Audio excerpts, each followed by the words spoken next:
million-dollar question, how to answer a problem question. Usually these are the questions that haunt the night, that haunt your dreams, aren't they? Problem questions, good God, contract law, looks so bad, confusing, but I can actually guarantee you they are not that bad. It's very simple. Now, I have given you an example question here. Before I read out the question, I want to go to this slide and introduce you this method of answering for a problem question. This is called the IRAC format. IRAC format is a precise and a standard method of answering for business students for law questions, law problem questions, IRAC format. I stands for identifying the issue. R stands for the rule. A is for application and C for conclusion. That's the IRAC format. Now, keeping this IRAC format in our mind, let's go back to this question where we are going to find an answer for. Mummy, let me give you the key points and the hints to find out the area. The minute you see a question like this, most of the students start sweating. And I was among those students when I was a student. I was never able to understand what the question was. That was a problem. Because why? I always read the question in the wrong way. Mama question එක කියෙව්වේ වැරදි පැත්තට. මේ problem question එකක් කවදාවත් උඩ ඉඳන් පටන් ගන්න එපා කියවන්න. You start from the bottom. That's the hint. Start the question. Start reading your question from the bottom, because first is your case. First is your scenario. Your bottom half of the question is the question or the area of the question. I'll tell you what happens if you start from reading from the scenario. Scenario එක කියවපු ගමන් මොකද වෙන්නේ? ටග්ගාලා you get confused. You think about offer, you think about acceptance, you think about consideration. Could it be misrepresentation? Could it be mistake? Oh good God, now your brain is in a heck. Now you are like super stressed. උන්ටම stress වෙලා දැන් මොකද කරන්නේ කොහෙන්ද කියලා මට හොයා ගන්නත් බෑ. දැන් යාළුවන්ට කෝල් කරනවා, අරයට කතා කරනවා, මෙහෙට කතා කරනවා.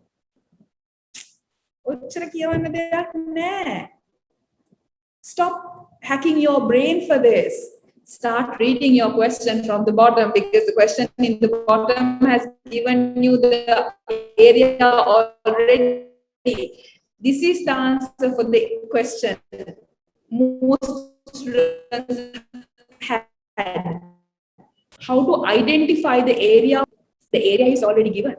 Discuss whether it is lawful of Mrs. Pereira to refuse payment to Mekhala for the extra hours she worked. Using minimum 2 case laws, comprehensively discuss whether it is lawful of Mrs. Pereira to refuse payment. Refuse payment. That's the question. That is the area of the question. There you go. The area of the question is now. What is payment? Are we talking about offer, intention, acceptance? No. Payment කියන්නේ මොකක්ද? Consideration. We are talking about consideration here. That is the area of the question. Now you don't need to hack your brain about intention, offer, acceptance. කිසිම දෙයක් වැඩක් නැහැ. The minute you see this, that's the easiest way. Now, you have found that area of the question. Now, read that question, read the problem scenario, only targeting to answer that area of the question. You have identified the area of the question, only targeting to answer that particular area. Now read the question. I'll tell you what happened. Now that you have targeted, now that you have focused the area, you will start remembering that area's rules and requirements. Otherwise, all the rules and requirements is a jumble in your head because it's the exam. You are stressed, you are nervous වෙලා stress වෙලා අකුරු ඔක්කොම දෙක දෙක පේන ASCII මේකේ answer එක කොහෙටද හොයාගන්නේ කියලා ඔයාලට තේරෙන්නේ නැහැ. ඒ හින්දා කවදාවත් scenario එක පටන් ගන්න එපා. Now that you have found the area of the question, you are now focused. So you know you only need to think about consideration and rules of consideration. And how many rules are there? Only 4, right? How many are there? Only 4 rules. So not a big deal. Not a big deal at all. ඔය හතරෙන් එකක් තමයි මේකට අදාළ වෙන්නේ. Out of 4 rules in consideration, one of the rules must be applicable to this. Once you have understood that, now start reading the question. Who takes care of their children and helps clean the house? Mrs. Pereira has promised Mekhala 200 rupees per hour. Okay, so that seems like a very important point, 200 rupees per hour. Now, there were students who actually thought this is about an employment law question. I can guarantee you there were so many students who thought that this is an employment law question because Mekhala is a domestic servant. That is why I tell you, you get utterly confused if you start from the beginning. Always start from the end so that you're focused about the area. Right? I just remembered that part. There were actually students who thought about that it is an employment law question. So Mrs. Pereira has promised Mekhala 200 per hour. In this particular part, here, has promised. This promise is an important part. Promise is what makes this a contract law question. The minute you see this word promise, agreed, or contract, these are hints telling you that this is a contract law question. So here, Mrs. Pereira has promised, good, Mekhala 200 per hour. So basically what it means is that Mrs. Pereira and Mekhala has an agreement where Mekhala gives a service, provides a service, and Mrs. Pereira provides her with 200 rupees per hour. Mekhala usually works for 5 hours per day.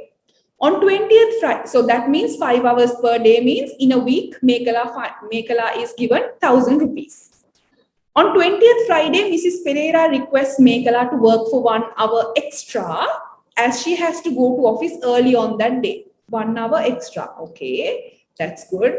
Later, Mekhala gets paid 1,000 rupees as usual on the day. So on the day, Mekhala gets 1,000 rupees, but Mekhala had worked 1 hour extra. Okay, fine. On next Friday, also Mrs. Pereira requests Mekhala to stay extra 5 hours. Extra 5 hours to help her get the house ready for a party she is organizing.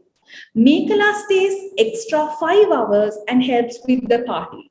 On that day also, Mekhala gets paid 1,000 rupees, for which she is very upset and she believes she deserves an extra payment, but Mrs. Pereira refuses. So Mrs. Pereira refuses. So this is the scenario. And you have to think about this scenario in terms of consideration. Then ඔයා මේ scenario එක ගැන offer ගැනවත් acceptance ගැනවත් intention ගැනවත් නෙවෙයි හිතන්න ඕනේ. You have to think about this scenario among the lines of consideration. Now let's look at how to write this answer using IRAC. Issue, rule, application, and conclusion. Writing the issue is easy because it is what the question is asking. Question එක අහන එක, issue එක. Is it lawful for Mrs. Pereira to back out from her promise? එහෙම නැත්නම් you can say whether there are so many ways to say this. You can say, is it lawful for Mrs. Pereira to back out from her promise? You can say the issue is, in this case, in this scenario, the issue is recognized as, issue is identifying whether there is a consideration for that 5 extra hours of work Mekala did. Ekat issue. That is also the same issue. What I'm saying is, you can write the same thing in so many different ways. You can write the same thing in so many different ways. So each of these ways are correct. Me හැම දෙයක්ම හරි. හැම විදිහක්ම හරි. වැරදි කියලා එකක් නැහැ. මේ හැම විදිහක්ම හරි. එහෙම නැත්නම් there was a student who had said, identifying or recognizing whether there is a valid contract between Mrs. Pereira and Mekala for that extra 5 hours of work. That is also the issue. The same issue, but in different ways. So the rule is clear. You have identified the area. Rule, consideration. What do you know about consideration? Write everything about consideration. All the rules and everything. And here, this, if you have studied, you might have actually recognized this. Now you must be able to recognize the correct rule. Then මෙතන හරිම rule එක අඳුන ගන්න ඕනේ මේ වෙද්දී. If you have studied well, if you're smart enough, by now you would have recognized what is the rule that is applicable here. තුන්වෙනි rule එක. Consideration must be more than just a pre-existing obligation. Consideration must be more than just a prior obligation. මතකද cases දෙකක් අපි compare කරා. Stilk versus Myrick and Hartley versus Ponsonby about the ship owner and the shipfarers who abandoned the ship. ඒකෙත් මොකද වුනේ? වැඩ කරා කියලා ඉවල සල්ලි දෙනවා කිව්වා. පළවෙනි එකෙත් එහෙමයි දෙවෙනි එකෙත් එක. පළවෙනි එකේ වැඩ කරා කියලා සල්ලි හම්බ වුන්නේ නැහැ. ඒ වුණාට දෙවෙනි එකේදී කරපු වැඩ ප්‍රමාණය කොච්චර වැඩිද කිව්වොත්. In the second case, in Hartley versus Ponsonby, the amount of extra work was so big, so huge, or so long that the courts decided that that obligation was more than a prior obligation. 1 hour extra is fine, but 5 hours of extra work, that is more than just her normal obligation. So the third consideration rule, that consideration must be more than a prior obligation, is the rule that is applicable here. And then you can, don't forget the case laws. You have to add don't forget the case laws. You have to, that is a must, add the case laws.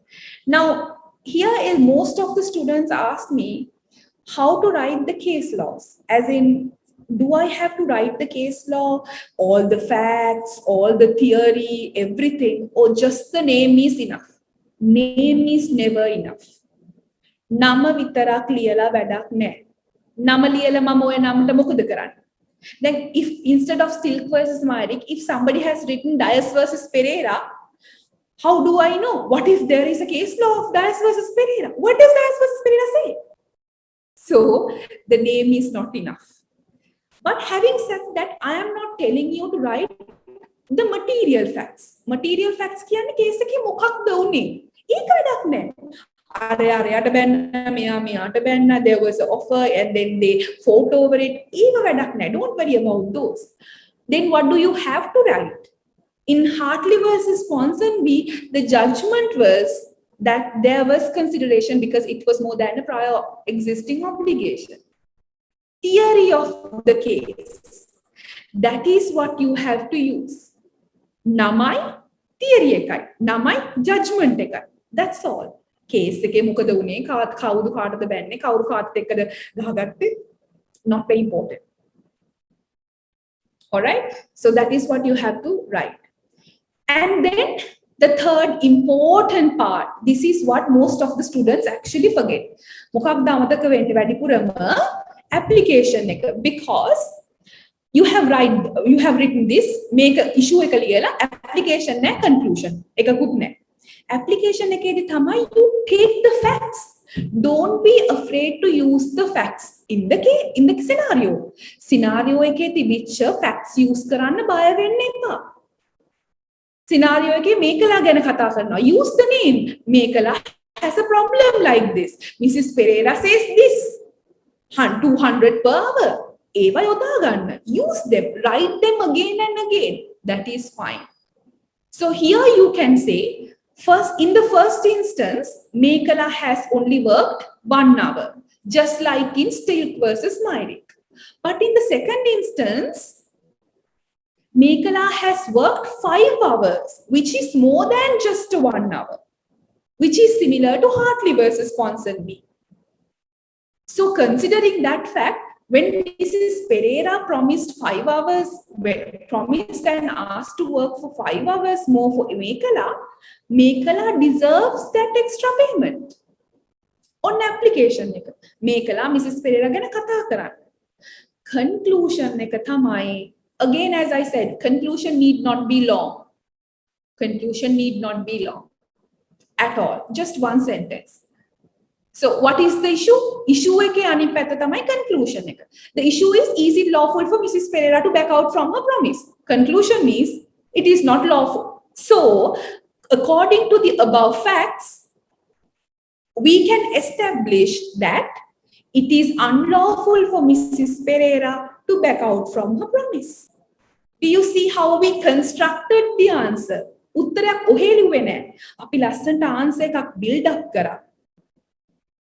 නඩුවකට ගියාම මෙයා murder එකක් කරා කිව්වම අපේ වැඩක් නැහැ. මෙයා මෙහෙම ගියා, මෙයා මෙතනට ගියා, මේ විදිහට ගිහිල්ලා මෙහෙම මර්ඩර් එක කරා, මේ විදිහට එවිඩන්ස් තියෙන හින්දා.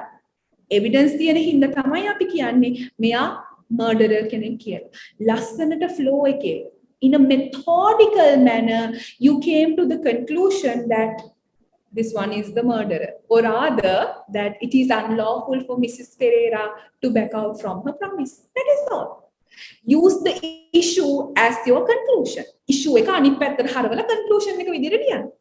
What is so bad about it? See, it's easy as that. All right.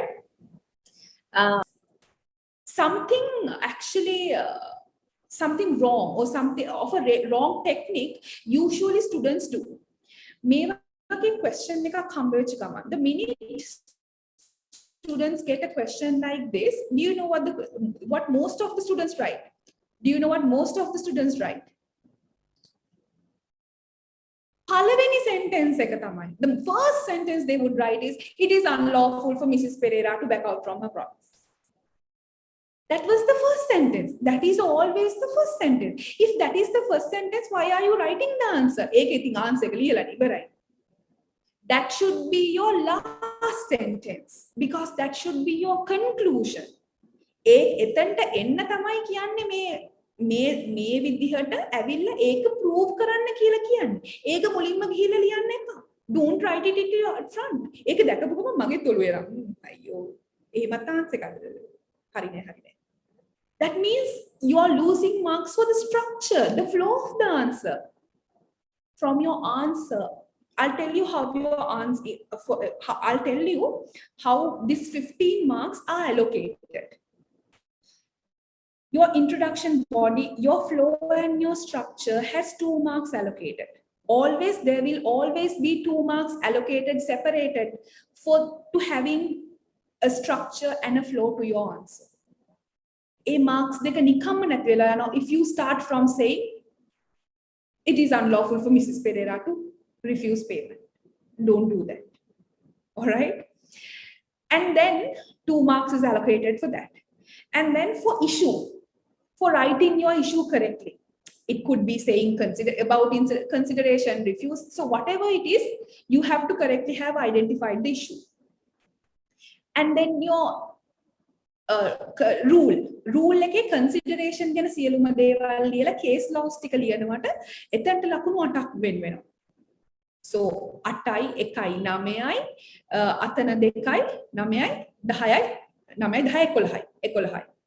ඉතුරු marks ඔක්කොම ටික යන්නේ ඔයාගේ application එකට. How much you have used Mekhala and Mrs. Pereira's scenario and linked it to the rule. ඉතුරු ලකුණු 4 යන්නේ application එකට. How much you have used Mekhala and Mrs. Pereira's situation. That is how your 15 marks are allocated for a question like this. All right. So your case laws will have 2 marks each. එතන ලකුණු 4ක් ලකුණු 2ක් ඔයා හරියට consideration rule එක කියනවට that consideration must not be a prior obligation, and for discussing, for explaining your rule එක explain කරන්නත් එපා. prior obligation කියලා නතර කරාට වැඩක් නැහැ. You have to explain what is consideration and what is that rule එක ගැන කියනවට another 2 marks. එහෙමයි ලකුණු 8 බෙදලා යන්නේ. That is how your 8 marks are divided in the area of rule. Rule එකට කොහොමද ලකුණු 8ක් බෙදලා යන්නේ කියලා හො, that is how your marks are allocated. I hope you have understood this part well, because it is extremely important. Because see, it doesn't matter regardless of whether your answer is long, short, or extremely short. If these points are there, you will get marks. It's as simple as that. There you go. I'm sharing all the secrets with you. I'm sharing on all the trade secrets with you. So that's how your 15 marks will be allocated. Always remember, whatever is said and done, there will always be 2 marks allocated. Let's say this is not 15, this is 20 mark answer.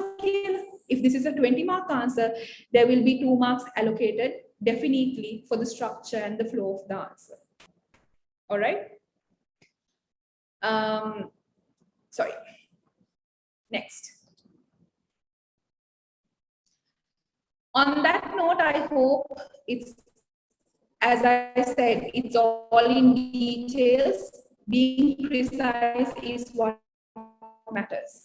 Don't marks and the strength of the answer matters, but your answer and your the length of your answer doesn't have any correlation at all. Strength of the answer, yes, but length of the answer doesn't have any correlation. දිගට උත්තරයක් ලියුවා කියලා වැඩිපුර ලකුණු හම්බුණා කියලා ඉතිහාසයේ කොහෙවත් ලියවිලා නැහැ. All right, I hope you understand.